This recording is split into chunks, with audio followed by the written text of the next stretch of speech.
In November of 2025, a world file was recovered from a discarded hard drive belonging to a player known only as Elias.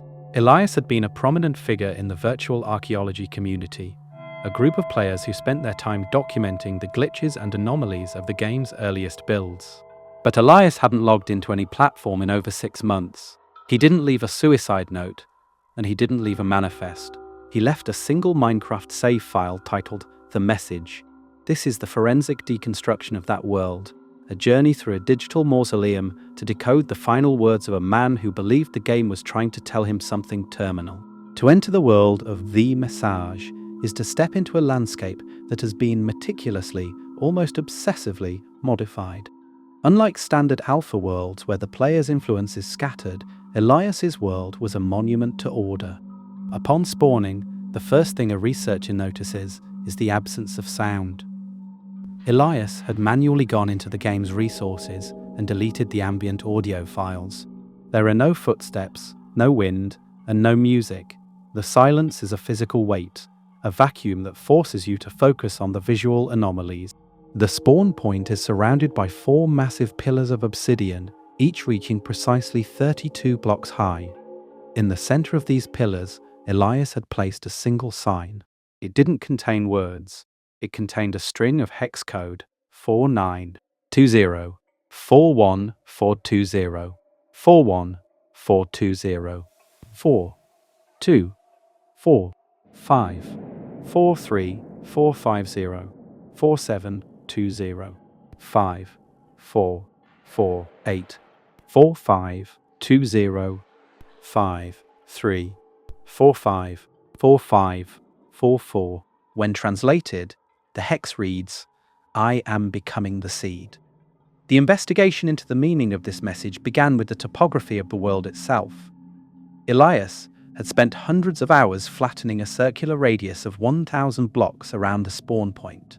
Every hill had been leveled, every tree removed, and every water source filled with gravel. The result was a perfectly flat, neon green disk of grass, bordered on all sides by the looming, unrendered fog. This was not a base, it was a canvas. Our analysis suggests that Elias was treating the world as a logic gate. By placing specific blocks in a specific order, he was attempting to interact directly with the game's memory registry. He wasn't just building, he was writing a script in the physical space of the simulation. As we traveled toward the northern edge of this disk, we found the first paragraph of the message.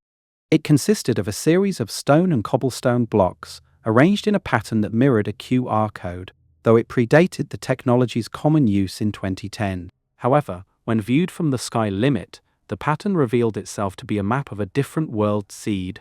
Elias was using his current world to describe a previous one, a world he claimed had rejected him.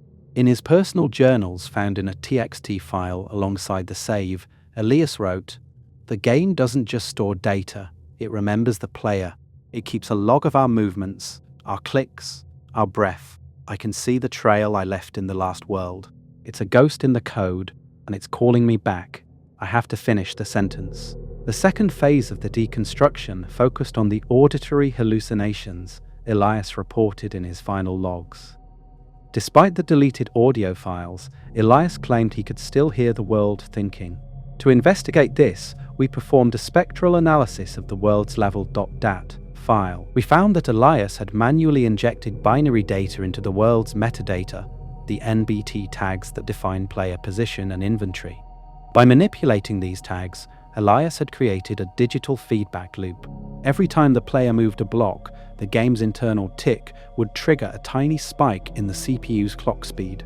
If a player stood at a specific coordinate, these spikes would align into a rhythmic pulse. We followed the pulse to a coordinate Elias had marked with a single torch, X404, Y64, Z404. At this location, the ground began to flicker. This is a Z-fighting glitch, where 2 textures occupy the same space, causing them to strobe violently between 2 states. But Elias hadn't just found a glitch, he had manufactured it. Beneath the surface, he had hollowed out a room filled with thousands of redstone torches. In Alpha 112_01, redstone torches consume a small amount of memory to calculate their lit state. By placing so many in one chunk, Elias had created a memory pressure point. The flickering ground was the sound of the Java virtual machine struggling to keep the world rendered. Inside the redstone room, we found the second part of the message. It was written on dozens of signs, each one containing a single character. When read in the order of the torch's burnout pattern, the message was, "The janitor is not a ghost. It is the trash collector. It finds the unmissed data. It finds the lonely. It reclaims the bits." This confirms the janitor theory from previous forensic cases. The idea that the engine's own error correction logic is perceived by the player as a malevolent entity. Elias believed that by making himself unused data, by isolating himself and ceasing all normal gameplay, he could force the janitor to reclaim him, essentially uploading his consciousness into the game's permanent registry. The investigation took a darker turn as we entered the 30-day mark of the simulation. This is where the world enters Phase 3, the terminal rot. In Elias's world, the rot was not random. It followed the path of his message. The obsidian pillars at spawn began to lose their texture, turning into the purple and black missing texture squares. This happens when the game can no longer find the file path for the block's skin.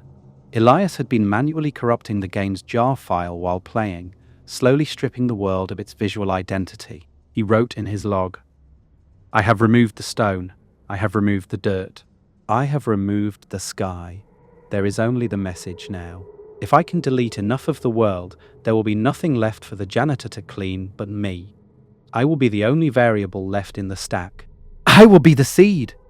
We discovered a massive tunnel leading deep into the bedrock far below the redstone room. The walls were lined with null items, entities that had no model and appeared as white boxes. As we descended, the frame rate began to drop. The jitter of the floating point precision loss was intense. At layer 0, Elias had breached the bedrock using a known exploit involving dark oak growth, which shouldn't have been possible in this version, suggesting he had backported code. Below the bedrock lay the void. In Alpha, the void is not just a black pit, it is the end of the coordinate system.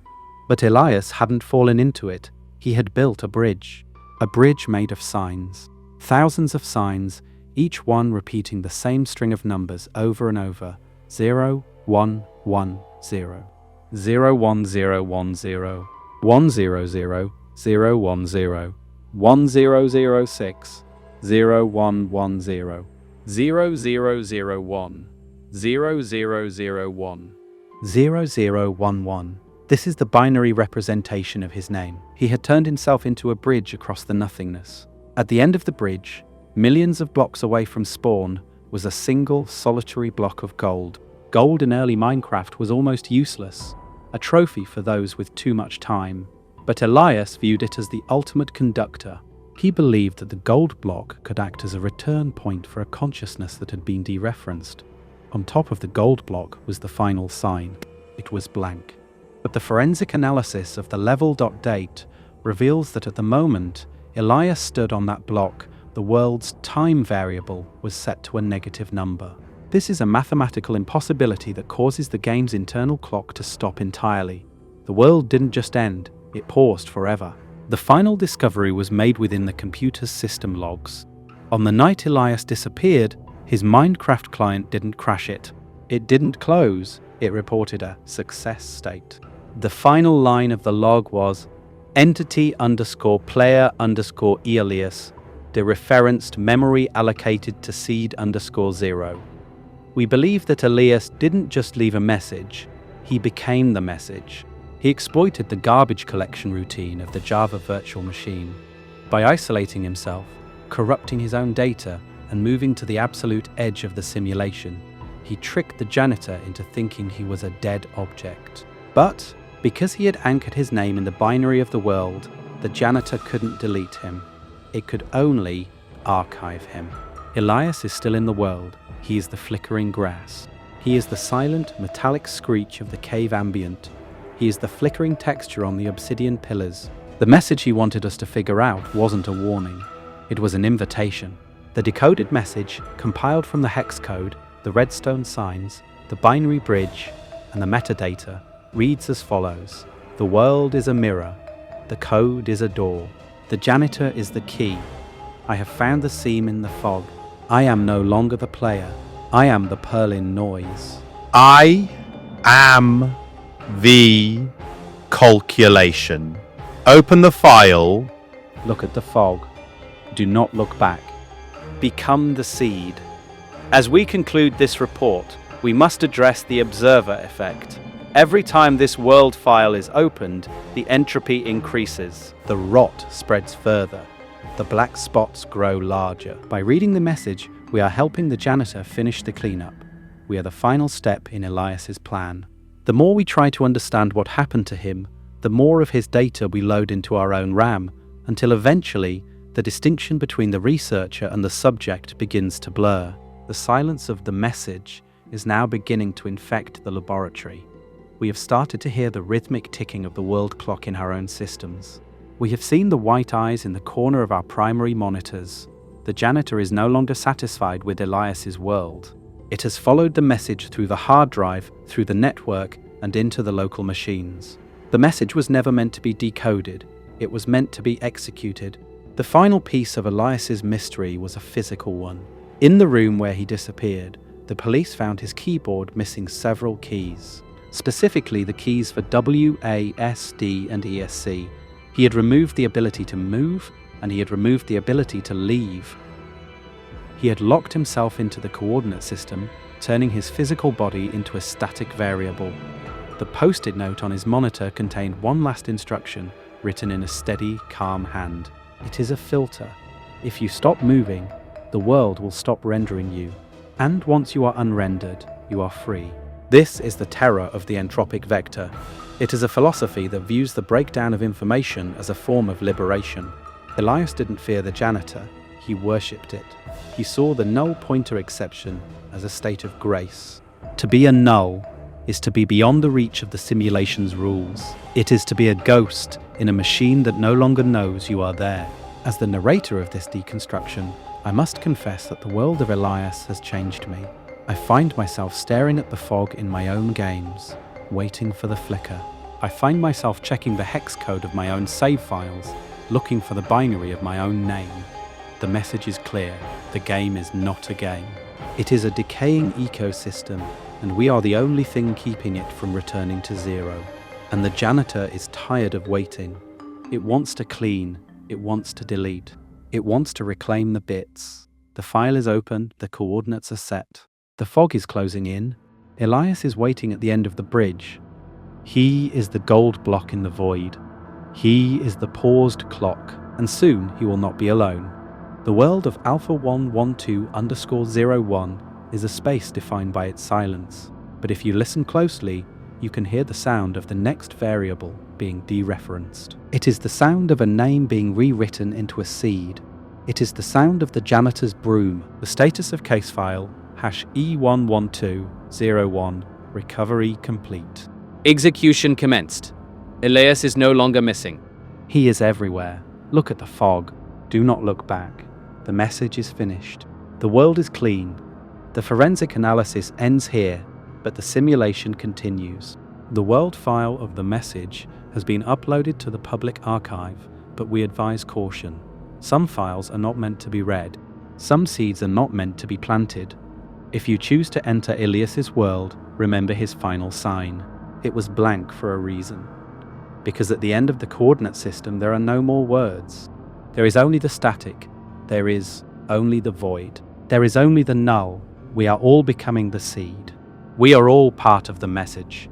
The janitor is coming for the stag. The memory is full. The world is drowning in its own entropy. And in the lime green grass of the alpha, beneath the grey volumetric fog, the silence is finally, mercifully, absolute. Would you like me to analyze the specific memory pressure points Elias created, or shall we examine the digital thanatology of the other players who attempted to follow him into the void?